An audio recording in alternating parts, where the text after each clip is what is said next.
Historiquement implantée à Nyon, la Mobilière a inauguré cet été ses nouveaux bâtiments, l'occasion pour l'entreprise de répondre aux exigences de demain et de revoir le fonctionnement de l'entreprise. Justement, on en parle avec l'un des membres de la direction, Christian Lamblay. Bonjour. Bonjour.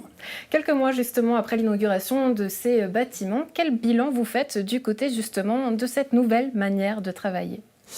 Alors, après quelques mois, c'est un changement important. Il a fallu du temps pour les gens pour pouvoir s'habituer à cet environnement de travail. Donc, c'est un accompagnement qu'on doit fournir. Après 6 mois environ, le bilan qu'on peut tirer, c'est positif. Ça a confirmé pour nous la voie dans laquelle la Mobilière souhaite continuer. Donc, ce voyage-là, on va aller de l'avant. Au niveau des feedbacks qu'on a depuis les collaborateurs, je dirais que ça implique pour les collaborateurs plus de responsabilités, mais ça donne plus de liberté. Donc les collaborateurs ont plus de moyens finalement d'organiser leur travail et puis de répondre à ce qu'on attend. C'est aussi pour nous une occasion finalement de dynamiser le lieu de travail puisqu'on peut travailler sur différents endroits et c'est pas quelque chose sur lequel les collaborateurs reviendraient en arrière non plus. Personnellement, est-ce que vous avez du coup une situation concrète de comment votre temps de travail s'organise dans ce nouvel espace ? Oui, alors je peux citer 2 exemples. Si je prends quelqu'un, par exemple, qui travaille dans le domaine de l'éditique, donc la mise en forme des documents, elle va passer une partie de sa journée dans un endroit du bâtiment pour regarder au niveau de la production, concrètement, la qualité des documents qu'on fournit à nos clients. Et puis peut-être que pendant 2 heures, 3 heures, une demi-journée, elle va aller ailleurs pour discuter dans le cadre d'un projet de documents qui seront sur de futurs produits et d'autres innovations. Un deuxième exemple, c'est typiquement ma journée d'aujourd'hui. J'ai commencé la journée avec 2 heures à la maison, où j'ai pu traiter différentes choses, où j'avais pas besoin d'être au bureau. Je suis passé 1 heure au niveau du siège de Nyon pour traiter différents aspects avec le responsable CEO de Suisse Caution. Je suis venu ici pour cette interview et cet après-midi, je vais probablement retourner à Nyon pour traiter d'autres séances avant un événement qu'il y a ce soir. On sait que la Mobilière accorde une place importante à l'art, mais dans ce cadre du bâtiment, de l'art intégré, pourquoi avoir misé là-dessus, de l'art intégré ? Est-ce que c'était une manière finalement de correspondre à la ville de Nyon et à sa politique de l'art intégré ? Alors c'est avant tout une volonté de la Mobilière qui vient de son ancrage coopératif. On veut être proche des gens, ça implique aussi proche de nos collaborateurs et à ce titre on veut aussi les emmener dans ce voyage que fait la Mobilière pour exciter finalement la créativité et puis la collaboration et l'engagement des collaborateurs. Donc c'était très important pour nous d'avoir cette dimension présente dans le projet.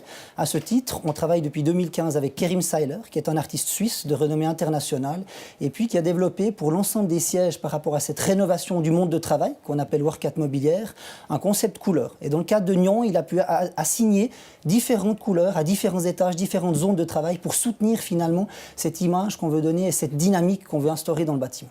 Un artiste suisse donc, mais pourquoi avoir misé sur lui et pas sur un artiste de la région ? C'est une excellente question. La Mobilière est aussi un groupe suisse dont le siège principal est basé à Berne. Et puis on cherchait un artiste qui soit représentatif de nos valeurs, qui corresponde à la Mobilière pour l'ensemble de la Suisse. Donc c'est quelqu'un qui est venu travailler en Suisse allemande comme en Suisse romande pour appliquer de manière ciblée, avec aussi quelque part la culture romande, cet engagement-là au niveau du siège de Nyon. Mais est-ce que c'est aussi finalement une manière de redorer son blason en apportant de la culture ? Non, je ne dirais pas. La Mobilière investit dans le temps de manière durable, on ne cherche pas à maximiser et pour nous l'engagement sociétal fait partie, donc c'est très important et puis à ce titre-là on veut confirmer vraiment cet engagement plus large que strictement le domaine de l'assurance. On a l'exemple typiquement du prix Mobilière qui est de 1996, donc c'est pas nouveau, ça fait plus de 20 ans et puis on vise à récompenser là de jeunes artistes, des artistes qui au travers de leurs œuvres abordent de vrais thèmes sociétaux d'aujourd'hui. À l'avenir, vous annoncez également plusieurs changements, 250 millions pour assurer la transition vers le numérique et la création de 150 postes à temps plein d'ici fin 2019. Quels sont les objectifs ? Alors, il y a 2 objectifs. Le premier, c'est soutenir la croissance. On a une croissance saine et durable depuis des années. On veut la poursuivre, on veut s'en donner les moyens. Et puis la deuxième, on sait que la digitalisation est un défi. Et puis on veut pouvoir accélérer cette phase de numérisation. Donc les gens vont principalement être investis. Ces 150 postes de travail seront principalement créés dans le domaine de la digitalisation, des projets, de la business analyse pour accélérer cette phase de transition pour la Mobilière et donc pour ses clients. Pour coïncider justement avec l'avenir, est-ce qu'on n'aurait pas pu imaginer que la Mobilière aille encore plus loin et aille dans le technologique à fond avec des portes qui s'ouvrent plus qu'automatiquement mais qu'on puisse régler depuis la maison carrément ? Est-ce que ça, vous y aviez pensé ? Alors bien sûr, on a pensé à plein d'axes différents. On peut vivre avec notre temps. anticiper, il faut aussi laisser aux collaborateurs le temps de suivre et de l'accepter. On traite au niveau de l'assurance de beaucoup de technologies, on suit toutes les startups et ce genre de choses. Pour traiter l'intelligence artificielle, il y a plein de thèmes qu'on envisage de mettre dans des produits d'assurance de demain. Après, c'est aussi notre responsabilité de trouver le bon moment pour les introduire quand le marché est prêt et quand ça répond vraiment à un besoin client. L'innovation technologique n'est pas juste un gadget, ça doit être quelque chose qui sert nos clients.